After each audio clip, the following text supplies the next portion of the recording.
Good morning, everyone. We have completed all exercise of lesson 12, the dogs. Now we will know about types of sentences. And for your information, I want to tell you that when I had taken first class of English, then I taught you types of sentences. So I want to do revision that you have written in your note copy.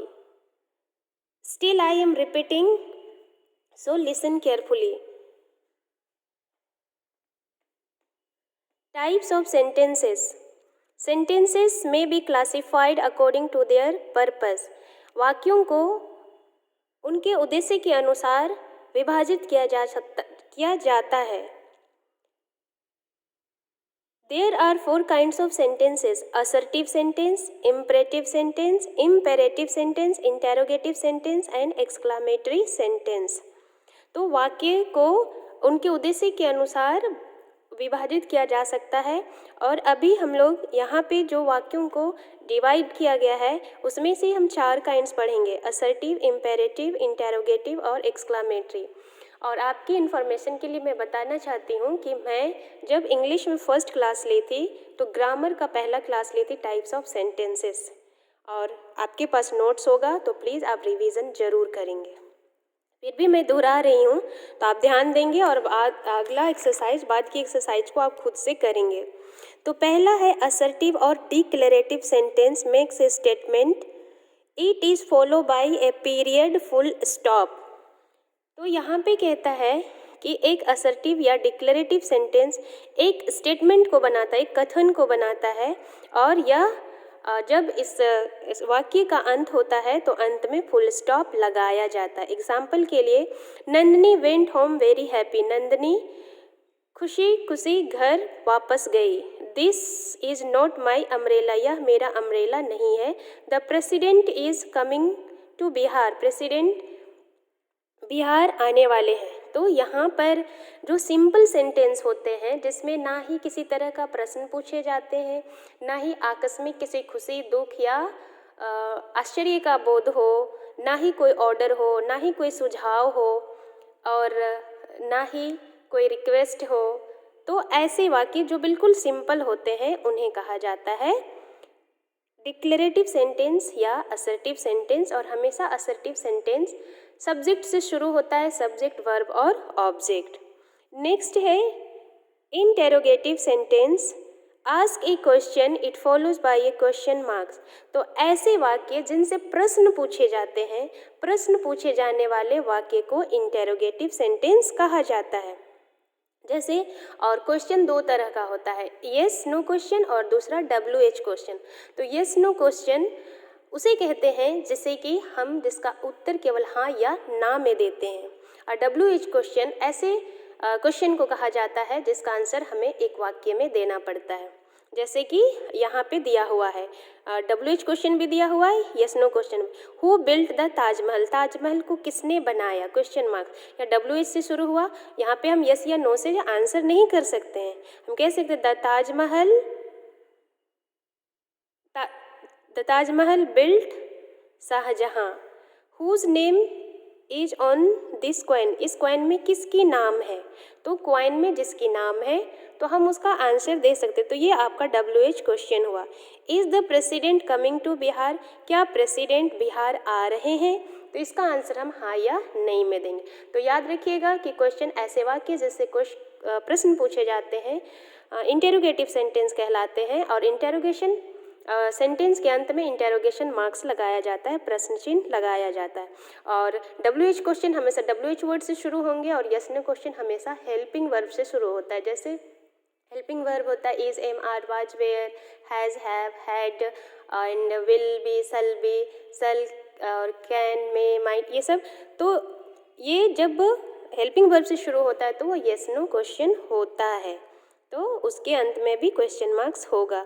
Next है an imperative sentence give a command और makes a request. It ends with the period of full stop.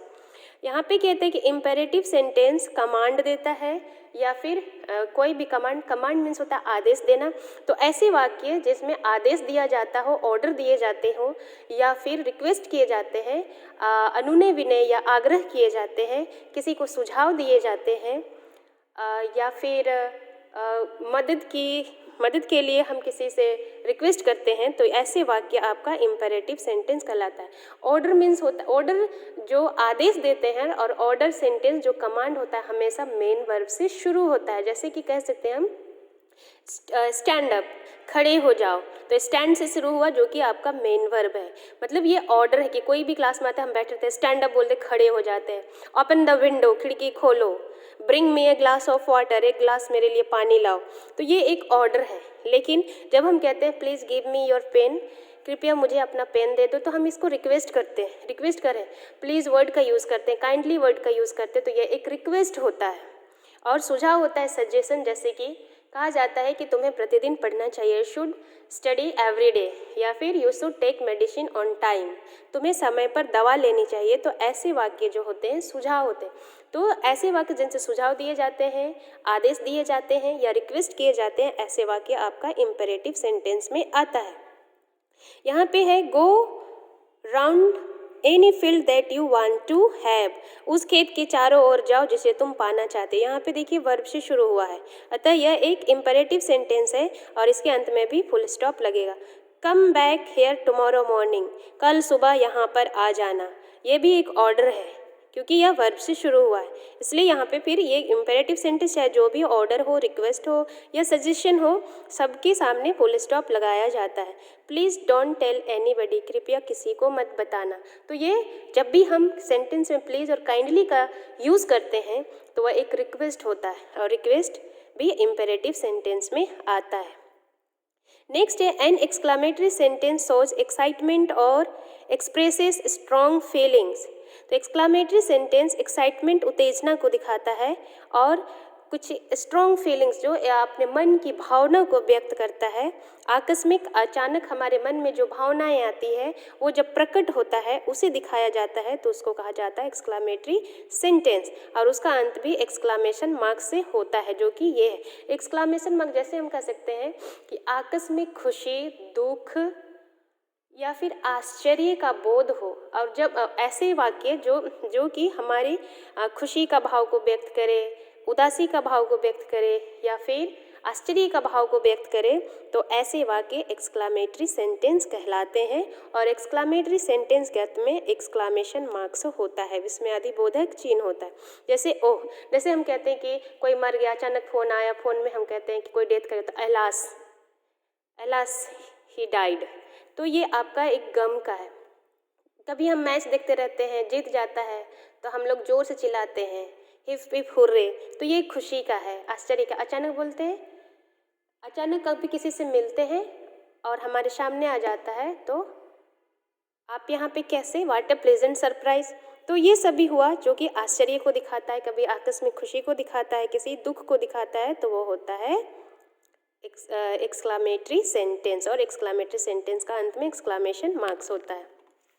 अब यहाँ पर फिर से assertive और declarative sentence को बता दिया। देखिए यहाँ पे कहता है असर्टिव और डिक्लेरेटिव सेंटेंस है statement, state fact, declare something, describe thing, may be positive और नेगेटिव। कहता है कि जो डिक्लेरेटिव सेंटेंस होता है वो एक स्टेटमेंट होता है जो किसी के बारे में वर्णन करता है, किसी के बारे में कुछ डिक्लेयर किया जाता है या किसी चीज़ का वर्णन किया जाता है, और यह नेगेटिव और पॉजिटिव दोनों हो सकते हैं। जैसे कि नेगेटिव मीन्स होता है जिसमें हम नहीं का प्रयोग करते हैं, जैसे मैं स्कूल जा रही हूँ, I am going to school, मैं स्कूल जा रही हूँ स्वीकार कर रही हूँ, इसलिए पॉजिटिव है। यदि हम कहते हैं कि I am not going to school, मैं स्कूल नहीं जा रही हूँ, यहाँ पर नोट का प्रयोग हुआ, तो ऐसा सेंटेंस नेगेटिव कहलाता है। तो जब कभी भी सेंटेंस में negative, no, not and never का प्रयोग किया गया है तो वह नेगेटिव सेंटेंस कहलाता है।